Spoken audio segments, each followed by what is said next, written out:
Jobber Nation, welcome to a late night episode of the JTP Lounge.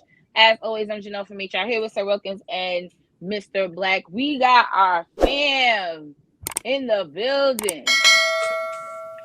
Yeah. Those guys from Blackrasslin podcast joined us. We will be discussing on this lounge episode their top 50 list. So before we get into it, guys, how long have you guys been doing this list? And what was the true inspiration about creating it? This is the fourth annual BRP 50 list that looks at the top 50 best Black professional wrestlers, men and women, that are in the square circle today from May 2021 to May 2022. This Okay. annual list is originally it was kind of born out of necessity. We before we were really moving with like the way the podcast is now. We noticed there were a lot of pods in the space. This would have been, like 4 or 5 years ago. And, everybody kind of does a certain thing. Like, you start an account, February rolls around, everybody wants to do a Black person every day, which is dope, get Black history out there. But sometimes it turns into the same thing. So our thought was, we've done that before. We like to figure out a way to do something a little different. Mm-hmm. What's a good peg? And Juneteenth, was just an idea. What if we did something and dropped it Juneteenth? Originally, what we wanted to do was do a 100, the BRP 100 list, and we would talk about getting plaques made. Like we had crazy visions for the beginning of the list. It ended up just being images on Instagram, but it was just like, what's something that we can do that can highlight the larger theme of what we're all trying to do, which is highlight, Black people in the squared circle, but, do something a little different than what other people are doing. And we like making lists. We would rank stuff from time to time. This is a much bigger task because of the the way looking at statistics and how you rank TV time versus having titles and things of that nature. But it's been an interesting thing to see grow. Now 4 years strong. So talk about a little bit of the requirements. Like, what are some of the, like, let's say the top 3 things you guys look at when you guys are doing your ranking? So the first thing that I always, in during this little run, we've been making sure to clear up is the list is May to May, and we are ranking the year for the wrestler, not the wrestler. You know what I'm saying? There are going to be catch can guys at the bottom of the list that aren't as high as guys who might not be as great a technical wrestler, but had a better year in ring and in pro wrestling in general. So you're talking title runs, you're talking TV time, you're talking storylines and how involved were they in positioning and that sort of thing. So those really the things that are really important, for our list. Right. So I have a question. Obviously, I got a question. Done, Mr. Black. My question is, how do you?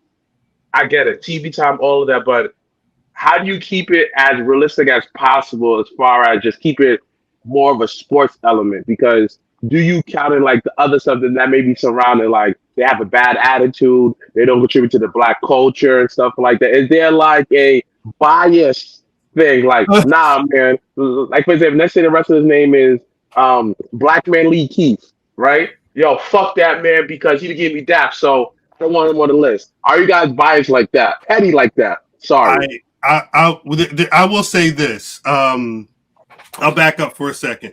Everything starts with there's a spreadsheet that we get. Shouts out to Matt. He's not here right now. He sends us a spreadsheet. It's a list of however many wrestlers for that year. It breaks down everything from win-loss record, if they got titles, what the title was, how long they held that title, if they were on the BRP 50 last year, what was that ranking, all those things, all types of different stats. And he sends us the doc and he's like, all right, y'all got a week or two. Take this and make your 50.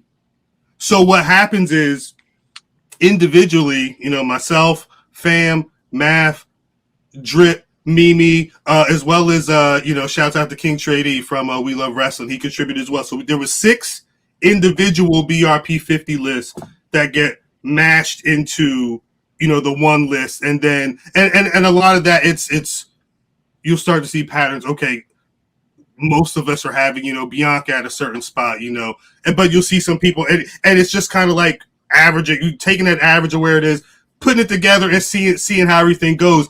I say all that to say, with 6 different lists, there probably are individual biases, but someone might value TV time over in-ring work. You know what I mean? Some people might value a good promo over if they're down with social issues or whatever. But I think it's surprisingly 4 years in. When we put all the lists together, there's usually like some work we have to do, like something looks off, or we're forgetting, Nyla Rose was really dope even though she wasn't on TV. That's something that happened last year. Like if you look at her record, she had a really good year, but if you look at what was on TV, you weren't really seeing it. You kind of have to make adjustments for things, depending on what the year was for that person. And this year it was probably as close to perfect. Like what the list that we ended up with, 90% was already settled before, we were getting all the art and stuff together. It's really been interesting to see that process happen. But also, I mean, also sometimes some things are undeniable. Like, Bianca Belair, the year she had, it's hard to, not have her at the top of your list for the most part. Some people might have her at number 2. Some people, whatever the case may be. But, there's some things that are undeniable, and then there's some things you might be able to play around with depending on. The one thing that we kind of don't do, right? And I want to assure folks we don't do this. I said this somewhere else recently. If we took the folks we liked, if we took the folks that we didn't rock with from maybe negative interactions we've had, our list would look very different. So to answer your question, Mr. Black, the pettiness does not come into play until, we cut the cameras off and the list ain't there, and then we talk crazy, Facts. Yeah, keep it in the group chat. Yeah, ain't no need. Hey man, it's enough black people tearing each other down already. We getting out of the paint with that, man. This list is about uplifting black people, so we won't be tearing down even folks, that may or may not like what it is we do. We still gonna be who we are. So speaking of out here, politically correct, yes. Petty, there's some haters who are on the list. And there's some haters. I say haters. Gotta say the full HATERS when it comes to this list. How do you deal, all seriousness, how do you deal with pushback of certain particular wrestlers who's like, I don't want my name anywhere near this list, even though you rank them and give their flowers. Their flowers. Still alive to still smell these flowers that smell like delicious cocoa butter and pink. Well, intent will never be able to direct reaction, right? Mm-hmm. So we can have the best of intentions. We can't control how folks respond to anything we do. So we show love. You know what I'm saying? We open the arms like this. Everybody is not going to come with the embrace. You know what I'm saying? And we know that going in. We've dealt with that since very, very early. You know what I'm saying? Dealing 4 years, 4 years in. So we understand everybody is not going to come in for the embrace. But that's their business. Our list is our list. We ranked who we ranked. You know what I'm saying? I hope you have a good year next year as well. But if you asked to, not to be present, we will indulge. Thank you for your quote tweet, though. I really appreciate you helping us push the list in a time when because realistically, there may have been people that followed these individuals. They didn't know shit about the BRP 50. So Correct. thank you for helping push us. Because I would, because I was a little lit, especially it was like Black Wrestle Fest was going on that weekend. There's a lot going on, Juneteenth weekend, Father's Day, all this stuff. So that Saturday night, I was lit. Oh, happy Father's Day, guys! By the way, Absolutely. Happy Father's Day. Happy Amazing Father's Day. dad. Appreciate it. Amazing dad. I'm home a little lit because it was it was what it was. It was a good weekend. It was a great, again, you never know what to expect when you do anything like this, whether it's, you putting out an event, you dropping panels, how many people are going to show up and people will be involved, whatever the case may be. And, it would be crazy to be like, oh, fuck you, like whatever, like, you was on the list. It's not like people don't rock with you. If you feel that way, you feel that way. But again, salutes on the quote tweets.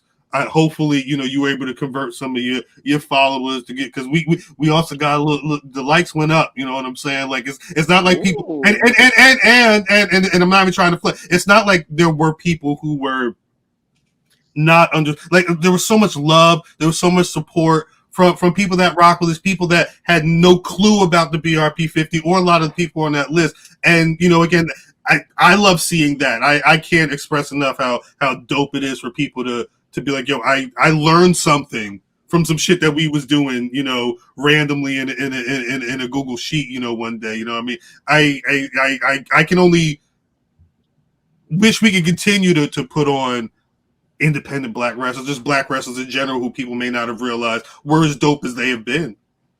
So have you guys? Maybe he was in character. Not everybody lives the gimmick. Damn, not everybody is Ric Flair in this bitch. We all do, but not everybody's like that. Have you guys thought about, off camera, we talked about other lists and things like that. Have you guys thought about maybe branching and doing different categories? So, like, if you guys did BRP top 20, black women, or independent, or have you guys thought about that? And if so, when would you guys do that? Would it be the same time frame as the top 50 now? Like, have you guys thought about that stuff? I mean, again, 2023 would be 5 years of the BRP fit. If there were to be something to go on, that would be a nice number to make a change or add something. And I mean, it's we've all spoken about it off camera, on camera, whatever. 4 years in, you start to realize that when we started, it was, again, I mentioned we wanted to do 100, but 100 list would have been a little shaky when you got to 4 years ago. It wasn't the pool of it wasn't there. It wasn't what it would for a 100 list. Because we do 50 because we want to make sure that we're scrutinized. We're actually pouring over the numbers to make. If you got a spot, there's a reason why you got that spot, and you can see it in the years. People go up and down. Sonny Kiss. The last year for Sonny hasn't been that good, so Sonny may not make the list. It's not on us, but it's a situation where there's literally no TV time for Sonny out there. But it's turned into a situation where there's a lot more black people who are able to perform and perform at a high level. So thoughts about expanding the list, thoughts about, people have asked, why don't you do a tag teams list or, a list of women, those questions have come up. We're just finishing, we're technically still on the BRP 50 2022 promo run. I think, once this kind of dies down and we really internalize it, any changes in the future, again, don't be surprised if it's next year. But there's nothing. I'd be lying if I said something was set in stone for anything like that. Okay. There's also a risk of becoming the list guys. Right. That's the other thing. You want to make sure something's special and it's not turning into 5 and 6. Because again, what we want to get on pods and talk shit and interact with people as well and then do what we do. We don't want to be the top 10 this every other month. You know what I mean? It can get kind of stale just creatively for ourselves and get kind of old after a while. With the list, what you guys are doing, I think I've told you guys are doing something very important, something low-key groundbreaking in some type of ways. My question is, first of all, I would like that women's list. I think there's not enough spotlight put on Black female wrestlers, and I don't think we get a real taste of how many that's really out there. Right. So the thing there, though, don't you think that the think tank that should come up with that, should that be composed of maybe mostly Black women? Because there are definitely enough Black women in the space. I mean, I'll put in an application. It's only one of us in here got hair coming out of our head right now. That's what I'm saying. You know what I'm saying? That's true. Shit. Oh, facts. I just noticed that. It's the reason why I got a hat on right now. I forgot because he has a hat on. Yeah. No, but what are you talking about? We're not all bald. Oh, yeah, we are. That is a good point though. But again, shout to Mimi. Mimi was I think in this last year a really strong addition, and I think if Mimi had joined the pod maybe in like July or August of last year, I wouldn't be surprised if we had seen some of those movements that we're talking about right now, just because of where I see her, where her mind is, and how she thinks about approaching these things. But I will also say, if you go to blackrasslin.com, there is an article up there specifically about what I noticed when I was looking at the BRP 50 list in terms of what Black women were able to do, and not just Bianca, not just Jade Cargill. Again, we're talking about the Tasha Steeles and Impact. We're talking about Willow Nightingale's. Willow Nightingale is someone I'm very high on, and she was someone, again, a couple years ago, she wasn't on the list. You know what I mean? Now, for it. Shout out we did get cussed out, but you know what it was? We also noticed that over this last year, a lot of these women that people, Black women, white, whatever federation you're looking at, she's been getting in the ring with these people and really making them work. So, it's dope to, again, just be able to chart that stuff. It's always dope to see how people move up and down, especially when they put in that work. So with the past 5 years, like almost 5 years, you guys have been doing it. What have you seen when it comes to Blacks in wrestling? What have you, because doing this list, you kind of got to pay attention a lot closer than the average person who's watching in general. So what have you seen over the past 5 years when it comes to Blacks in wrestling? I think the really dope thing we've seen are less and less of traditional archetypes of what a Black wrestler is. It's not just smiley, strong nigga. It ain't just the angry nigga. You know what I'm saying? There's so many varied images of Black people and different types of Black people. And to me, I would honestly credit a lot of that to what the New Day did, right? In what they've done, you know what I mean, as far as their run, is none of them were traditional Black this or the Black this or the, you know what I mean? They were just a guy who did X, Y, and Z, and he happened to be Black as well as a pro wrestler. And I think the dope part is you get to see kind of a lot of different versions of what Black is, man. And that's really my favorite part of the list. I one thing I always love, and again, salutes to Math, because even outside of the list, one thing that because outside of everybody, Math's probably the one that's most tapped into independent talent specifically. And it'd be some weekends, he'd be like, "Yo, I'm sorry, I'm late. I just threw up 3-4 posts on the IG, and look, and it's like, oh, JTG just won a title out here. Oh, this Culture Inc. just won this out here. It to look at the list, and again, because there's literally a column. One of these days, I'm gonna have to take a photo of it. There's a column just with titles and title reigns, and I knew there were a lot of indie titles out there, and I knew there were a lot of Black people holding indie titles, but to see the list and then see some people be like, yo, like Trish Adora's title run with the PAWD championship right now, that's like 2 years plus right now. Like, but it's like people know she's got the title, but people aren't really thinking about stuff like that. We know that Jade Cargill with 30 plus wins, which is dope, and she's got that TBS title on the shoulder, which she deserves. But people like Trish Adora, who are wrestling against women like that, as well as being in other places, it's ill to still be able to say, damn, she's really been able to take on all comers and hold that belt for years. Dang. So, Oh, oh, who I wanna was go? going to say, Go ahead. I'll go. What kind of pushback do you get against the white people? Like, are they like encouraging the list? Are they against it? Do they say, "Oh, y'all racist because you put black people on your list"? So, what kind of pushback do you get from the white people? I haven't met anybody brave enough to say anything crazy. Yeah, I've not. If there are issues specifically with, well, you got 50 black wrestlers. I mean, I've not heard it. And funny enough, when that conversation that was going on earlier about people feeling a certain type of way and not wanting to be on the list, I've heard people being surprised because their white homies will hit them in the DM and be like, "Yo, why are they even bugging out? Like they don't realize what this list is about and what it's trying to." So.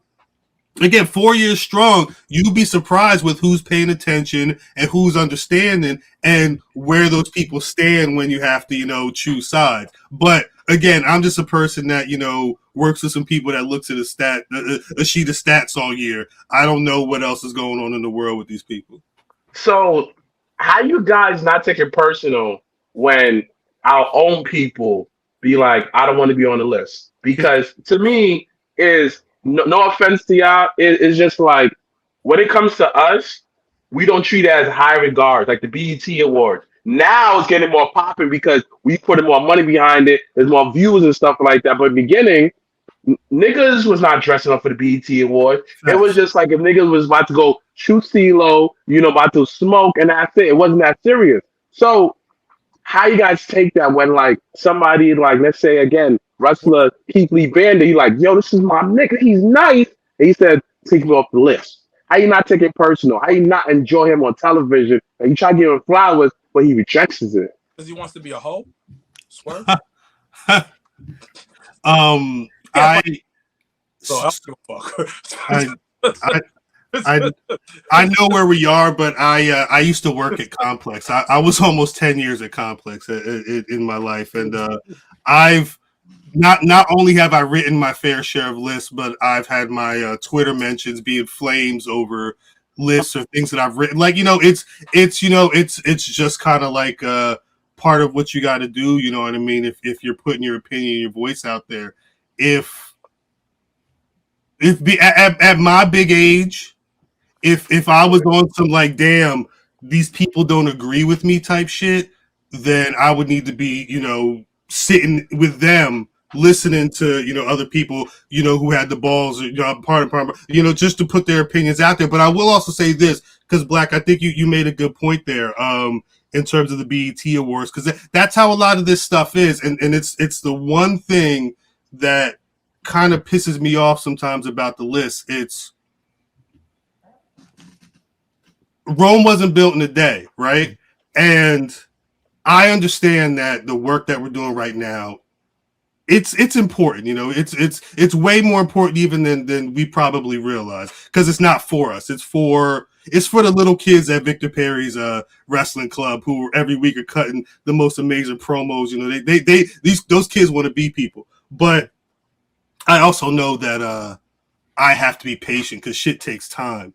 And with that, there are going to be white people, there's going to be black people, there's going to be people that just don't like who we have in the list. Be like, yo, some bullshit, fuck this list, whatever. I'm grown enough and I understand that not everybody's going to see our way. But my hope is that the foundation that we're laying can be a part of the panels that y'all put on, part of the Black Girl Magic, because this is really about.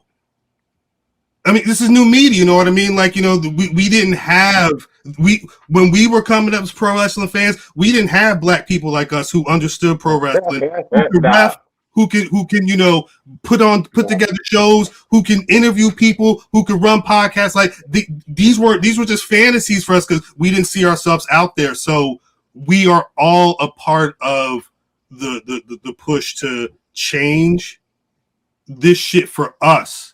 And for our grandkids and for our nieces and nephews and what have you. And that means that in the beginning, people are not going to understand and they are going to throw stones and they are going to say, I don't want to be associated with that. And that's cool.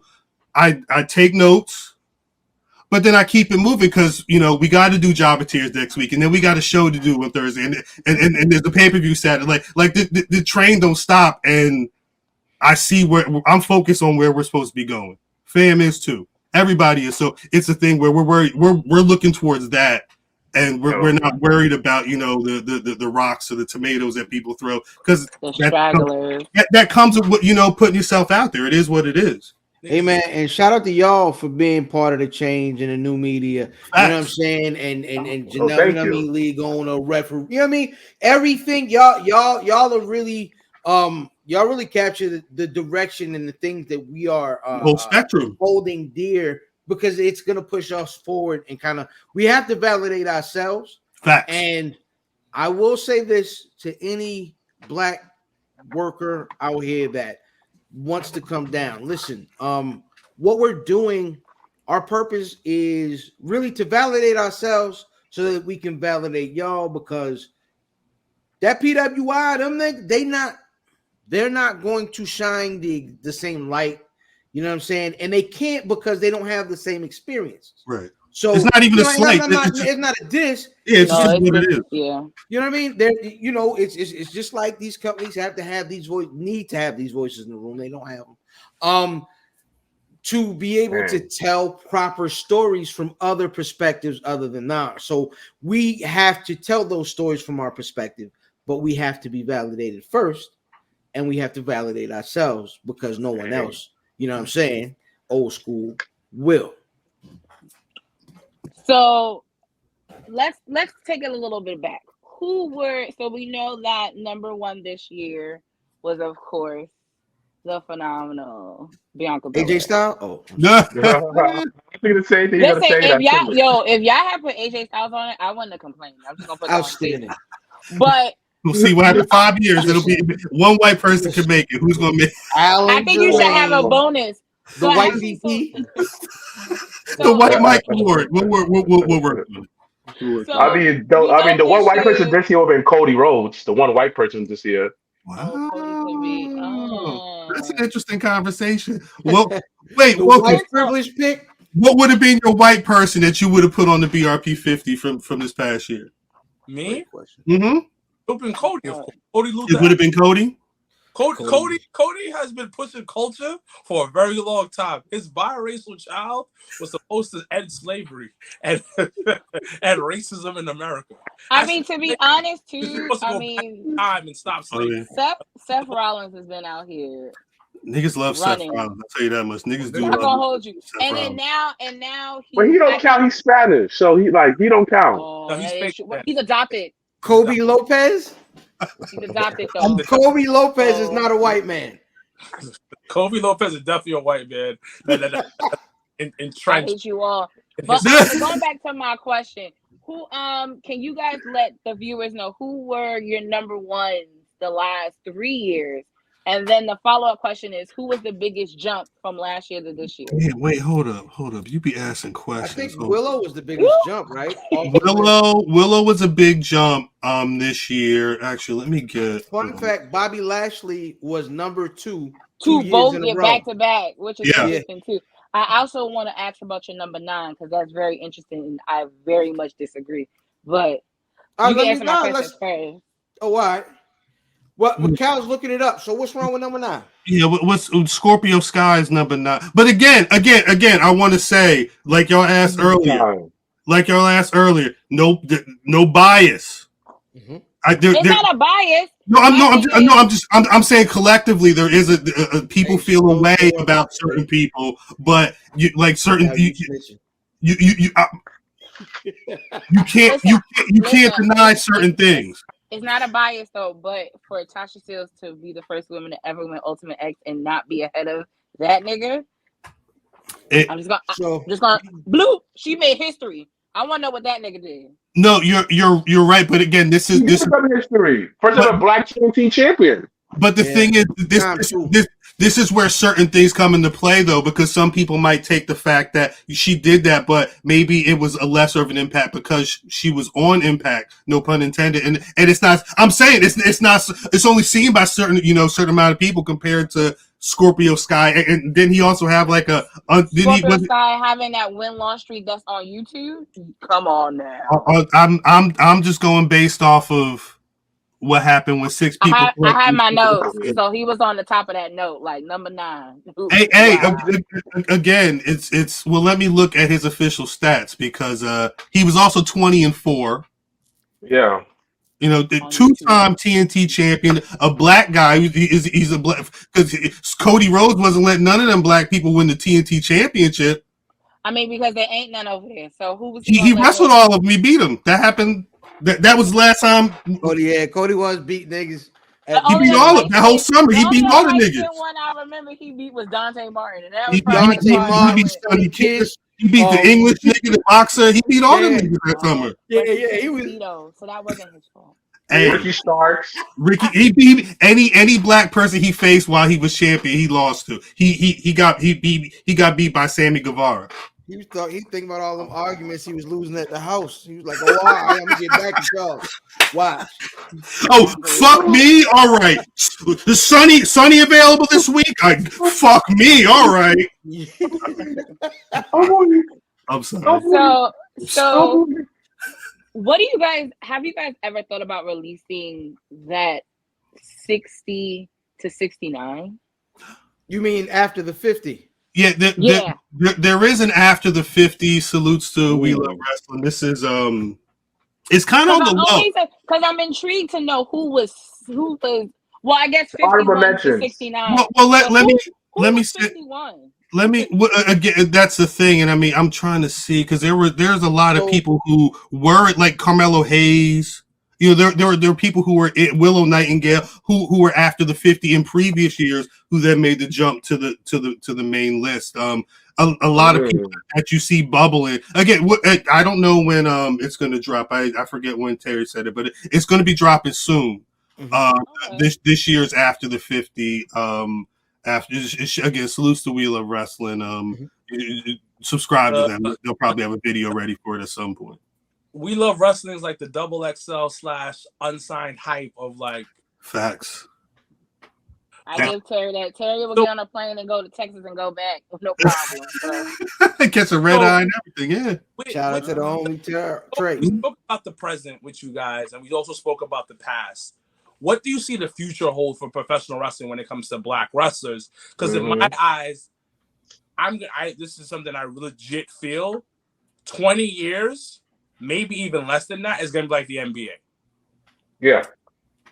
But I would love to hear Fab and Khal's thoughts on that, about the future of professional wrestling when it comes to black wrestlers. Do you remember Jimmy? This is old school right here. Do you guys remember Jimmy the Greek? No. So Jimmy the Greek was a guy who would come on sports on Sundays on football game, right? And he would like set the lines. He was known for like setting the lines and knowing who was going to win and whatnot. And they asked him like, "How do you come up with the lines and setting the lines?" Oh my God! That dude that said that wild comment, he got in trouble. And he said, "What wild comment? You know what? I always bet on the black guys because the black guys, it all goes all the way back to slavery, where I remember that. The biggest and best and strongest woman with the biggest, best and strongest man. And eventually, if you bred black people like that, they were going to create these superior athletes. And but he's right, though. Technically, he's right. To be honest, Jimmy the Greek wasn't lying. So the problem is now these fruits that they use to build their country, not to get too deep, are now in these sports leagues taking over because they were built and bred to be great. And now, because you know what I mean, we're in a situation where we're in, these people are jumping into the professional wrestling bag because it's a bag and they can shine and get busy. Look at the Stevenson kid. Yeah, you know what I'm saying? Yeah. So him and his brother's getting busy in wrestling. This is the future. You saw the new lineup of the new recruits down in down in Jacksonville or whatever. Another black people. That new class that they got coming in. You know what I'm saying? They have picked up a few people, if not one or two, from like an HBCU. Yeah, that was dope. We interviewed him 2 weeks ago. That's up. That's what's up. So, Yeah, there's a black. Yeah, there was one I wanted him to try to find because he goes. He's from Long Island and he goes to Hofstra and he got picked up. So Oh, I was damn. just like, But yeah. So the NIL thing is low, and I know a lot of people have some issues with it, but it's because young black kids are gonna get rich off of it. Is why they have problems. No, but some people I saw some little Twitter comments online. So the way the NIL works, a lot of people don't know this. In general, is basically I can get a bag real quick from a car dealership, right? Mhm. A car dealership says, "Hey, fam, you out here getting 1,000 yards these past 2 seasons. Every season you get 1,000. Let's give you $500 to put your face on something, right?" Mm-hmm. The way the NIL works for WWE is that you can get a job after college. Let's say the football shit don't work out for you. Mm-hmm. You have a pathway to go to the performance center, get a bag, be trained over, get a place to live, and you could potentially, you're not guaranteed a spot. You got to work, yeah. To get a spot in WWE. The NIL is a great program, and they're looking for top performers and athletes, and I'm all for that shit. I'm just saying, I'm all So you're basically saying this way, from people may not know. So a dude that was playing basketball, right? He don't have to go overseas in a new country, deal with stupidness where he could just go down to Florida, chill, watch wrestling, all of that.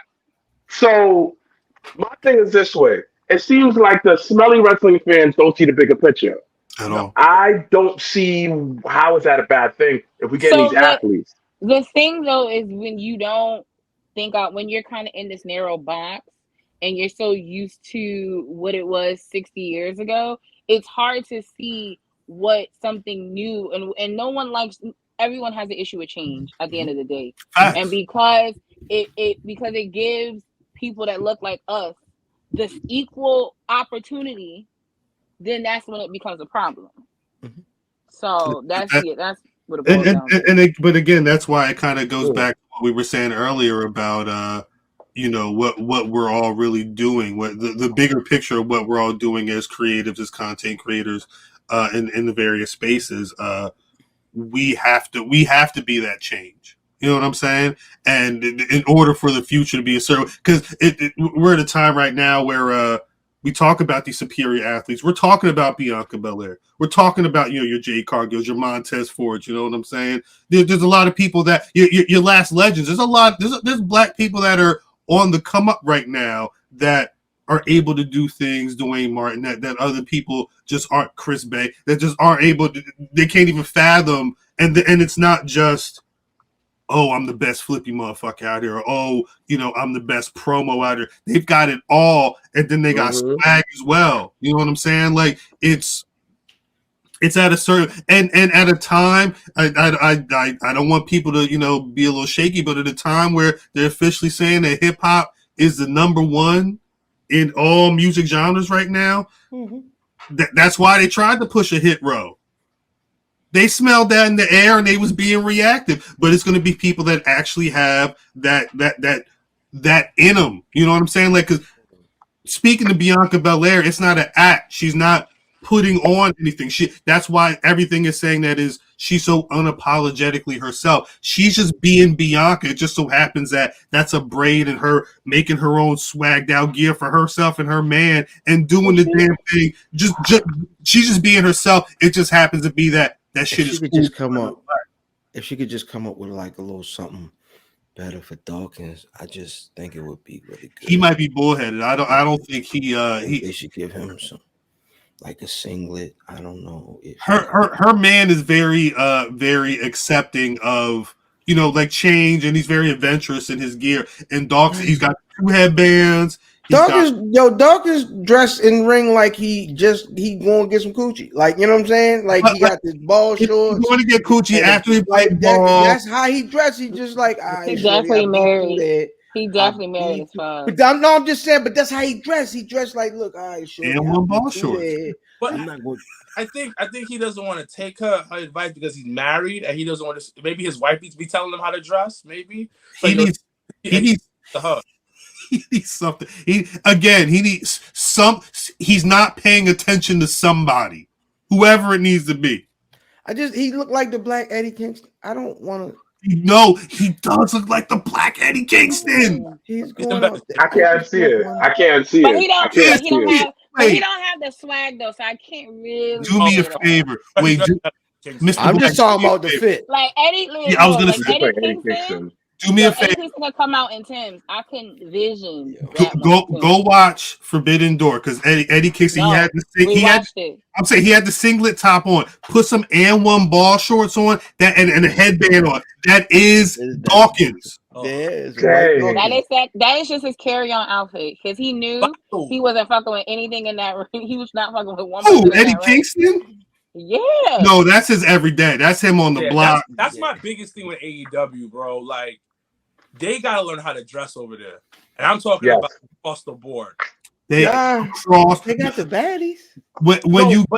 But besides those, I don't mean to cut you off, Khal. Besides the baddie, which is like one, like maybe 3 people. Yeah. If you watch Forbidden Door, I know we're going way off subject right now. If you watch Forbidden Door, the Japanese wrestlers showed out when it comes to pageantry and how they dress, how they carry themselves, like a video game character. Like their presentation is fire. Like half of the people, and I'm talking about men and women, they look like they rolled out of bed. Most of them.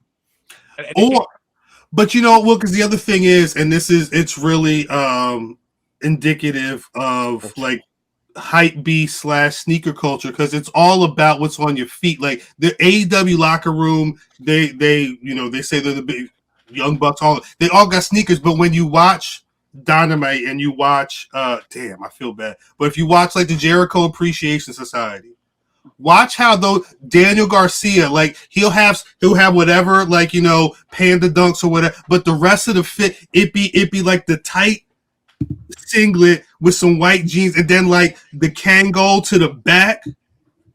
It just looks like people don't know what they're doing. Nah, but that's the second time Jericho did that shit because even with the Inner Circle, they never looked like a circle of friends ever. They look like they got like.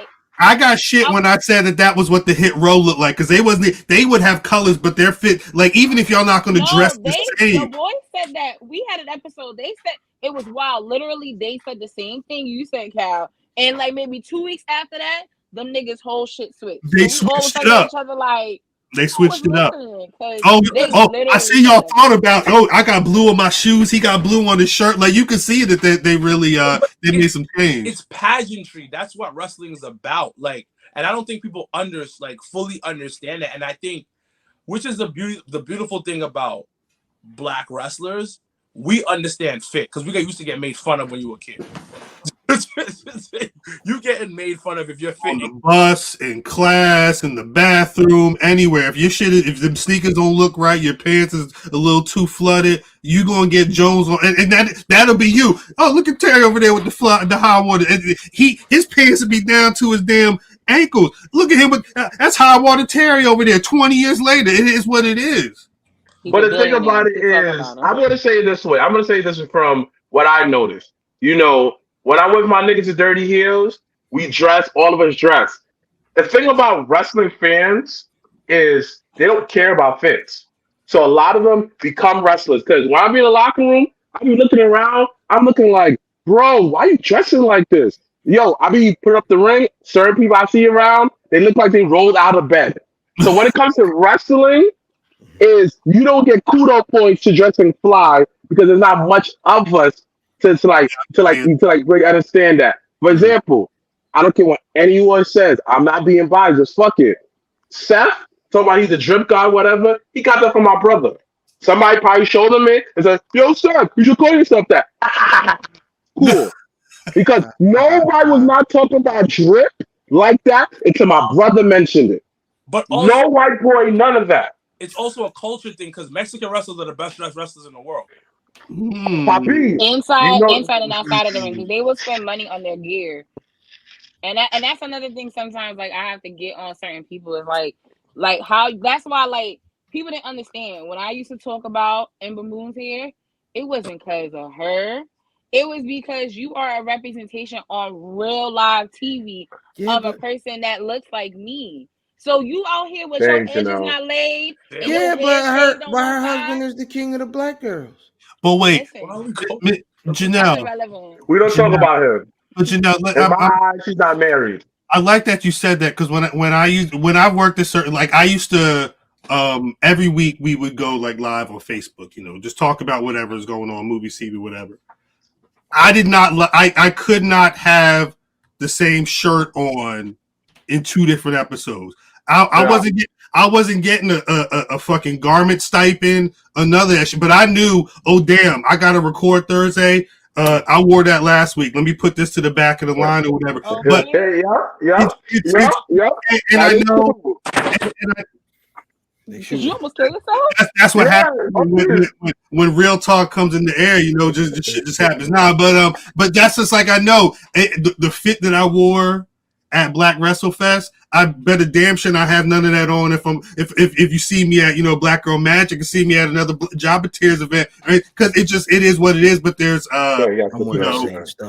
there's the Kevin Owens, there's the Eddie Kingston, all them, and they don't. Cody Luther X because he's still with a nice fit on.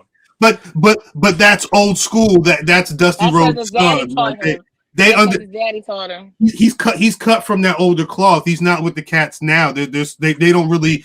But shouts out to Big E. Like when they he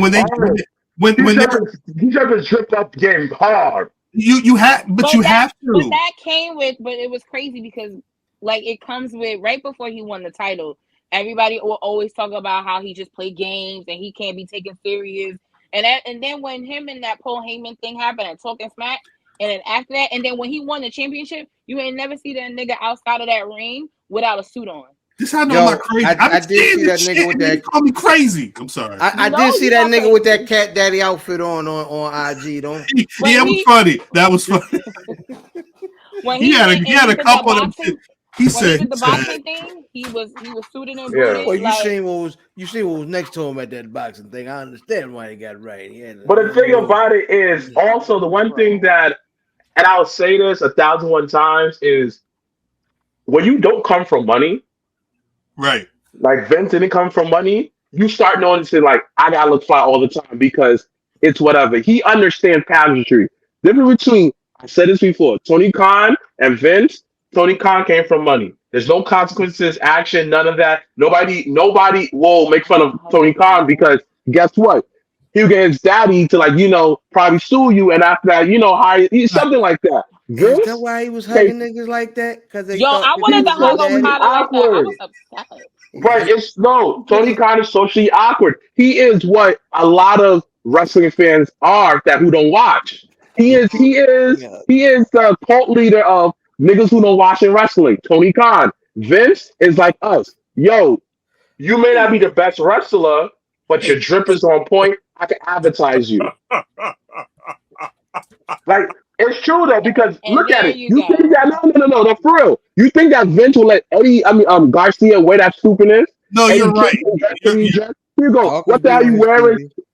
But Dawkins is presentable though. He's clean. No, you don't get dirty.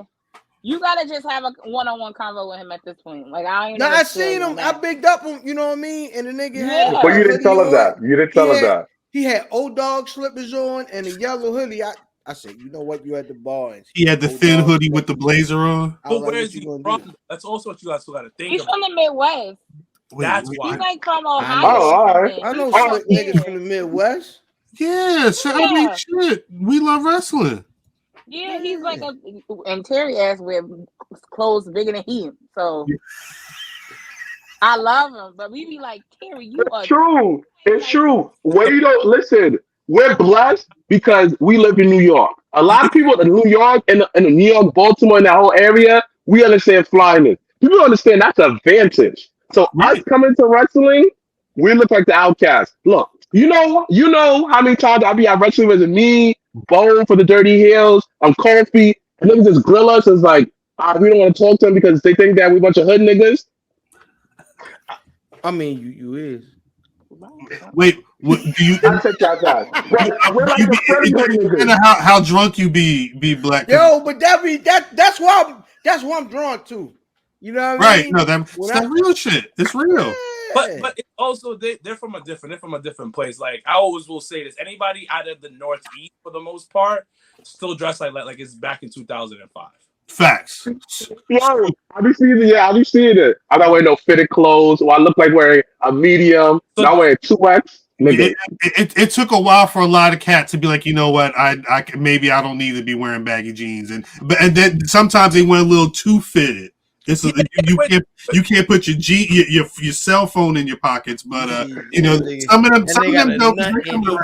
But that's why Hit Row took a while to come around, because for me personally, it was like you guys feel like 2006, 2007.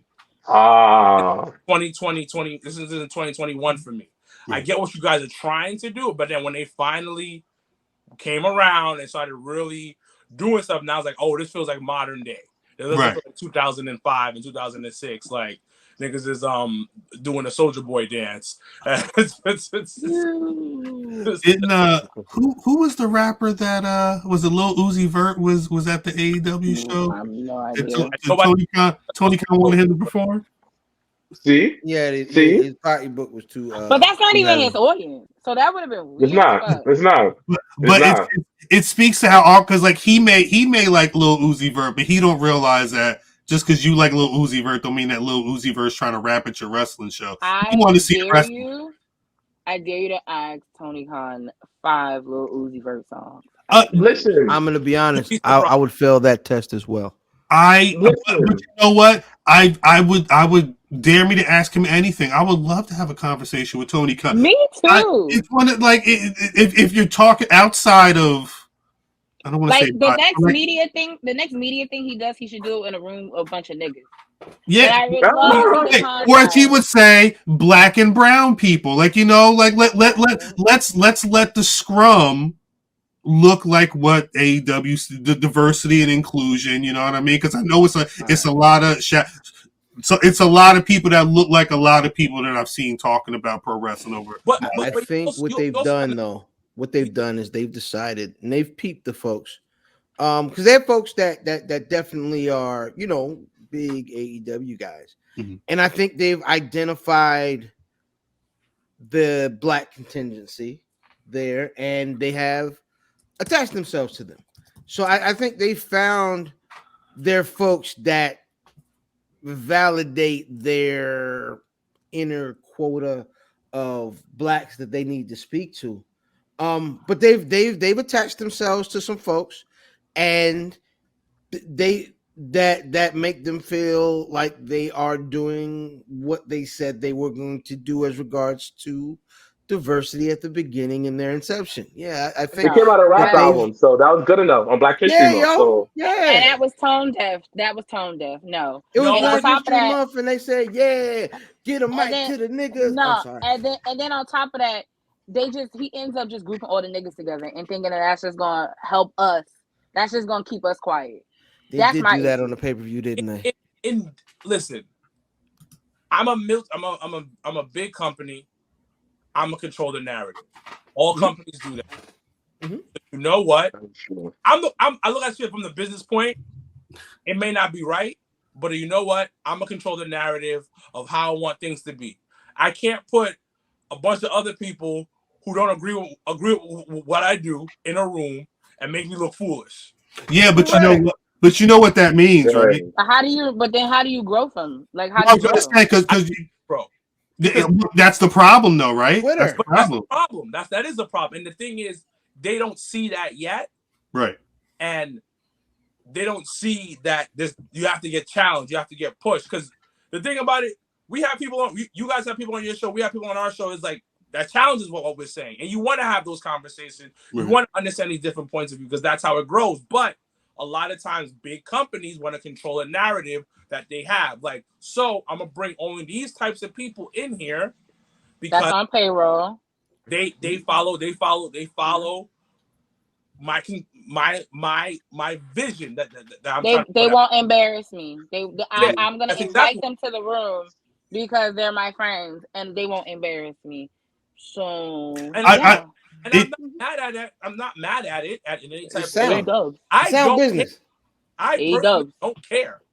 Right. Well, that's the thing. I mean, at the end of the day, I don't need a media scrum to do what I do. You know, if I needed that, then I would be making, you know, I'd be doing really, really shoddy business. But I think right now, Tony, like I think the one key is Tony's not really like had to eat a loss yet, like a real like black eye. You know what I'm saying? He's had little bumps and bruises, but nothing that he couldn't pay away.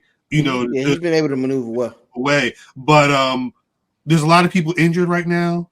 If he was really starting to like lose momentum in whatever way you would typify that, whether it's a record lows in views or, you know, a drop in pay-per-views, whatever the case may be, he's gonna have to learn by losing, because he's been doing too much of That is true. everything that's good for the fans, and they eat all that shit up. He ain't. I don't know if he's ready for it or not. Again, the way we talk about him being awkward, and he's born out of money. I don't know how he was brought up, but I've not seen him have to bounce back from it like a real blow yet. So you know, I pay attention. He bought the wrestling media, so it's not. And the thing about it, I'm never mad about mafia moves. Yeah, like I'm not mad. Wilkins loves Monopoly. Yes. Well, that and anything that kind of mimics like drug cartel or like just all about that. Shit like that, he loves that shit. I think in my past life, I was a massive drug dealer and I got shot on some type of thing. I'm keeping it a buck, but I'm all for shady business being done. I don't like shady business. I need to sleep at night. Like I personally like hearing the stories of it because I like that type of shit. But I can't because you is it because you can kind of see the direct line to like cutthroat business to success. Like I've seen a lot of people, you know, a lot of times you tell that real story when that dark side of the business come out years later, you see, oh yeah, you know what I mean, he might have beat somebody, he beat his old lady up, but they paid somebody off to keep that in the wraps because the company was going to the moon. And that's kind of what a lot of American stories are success, you know what I mean, from people from the bottom, but then we find out when they was at the bottom, they was getting dirty in the mud too. Of course. I just think Tony's at a point where, and I think Khal mentioned it, and it's like he never had any major pushback, anything that will take the legs from under him and make him have to stand back up. So, this video game could be the one. Nah. It's got to be if that game is bad, it's going to be interesting to see how people respond. I don't know if WWE just put a bad game out 2 years ago. But yeah, but WWE didn't spend $20 million plus for a video game. That's a lot of fucking money. Be that bad? I think they will, or you know what? The game will be bad, but biased people will say the game is good. Yeah, that's the thing. So, and this is the thing that keeps them afloat right now is they're still in somewhat of a honeymoon phase. Because you remember we had 2 years that didn't count, right? You know what I mean? Yeah. We had 2 years of wrestling that didn't count, and they were brand new right before then. So it's still them, it's cool, you know what I'm saying? They're still in the honeymoon phase with the fans don't see anything wrong, you know what I'm saying? At all. You know what I mean? They going to the bathroom, it's cute, you know what I mean? Don't stink because I love her. You know what I'm saying? Give it a couple more months, you know what I mean? You know what I mean? They'd be like, oh boy, I seen that pay-per-view, boy. God. But then dark years of WWE bad programming. So now you're it's like being like you said, it's like being in a bad relationship with somebody, and like you finally got a glimpse of something different, even though it's not that much better. You like, yo, I'm gonna go over here. This is so much better, even though it's not that much better. And a lot of wrestlers just don't care because they get in the bag. They're not gonna complain. Mhm.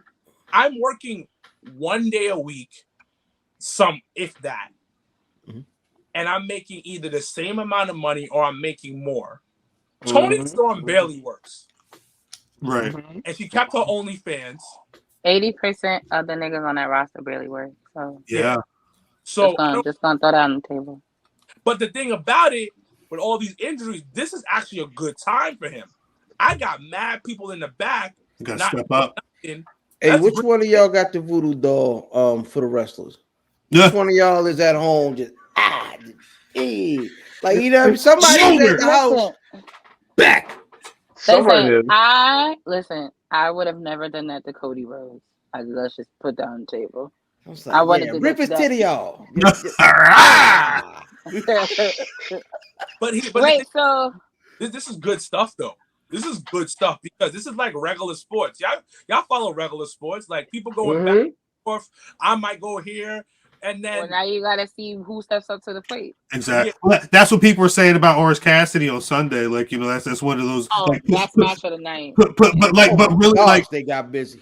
Put the locker room on notice because he's injured too. I mean, he had the grip tape and shit on as well, but he went out there and it wasn't like on his own. That was with Will Ospreay. I mean, he was able to do the damn thing. If you were in the back and you want to aspire to be on their positions, you got to look at that match and be like, shit, I got to do better than that. They set the bar high. They got busy, man. I couldn't wait for Gene Jackson versus Fur Coat all night. That was what I was going to do. And on that note, gentlemen, do you guys have any last questions about the Black Wrestling Podcast Top 50 of 2022? Anything? All right, guys. Well, you guys let the viewers and listeners know where to find you guys and all of that jazz. Go for it. The best place, blackrasslin.com is a website. As always, you can find the Black Wrestling Podcast, Spotify, Apple Podcasts, Google. We go live every Thursday, youtube.com/blackwrestling, 8:35 p.m. Eastern Standard Time. What is it, WCW? 8:35 live, baby. 8:35 live. This is what we do. Shouts out to the folks in the chat. Shouts out to everybody on Patreon, patreon.com/blackwrestling. You can pay the $1, you can pay the $10. Exclusive content over there, as well as some other perks if you want.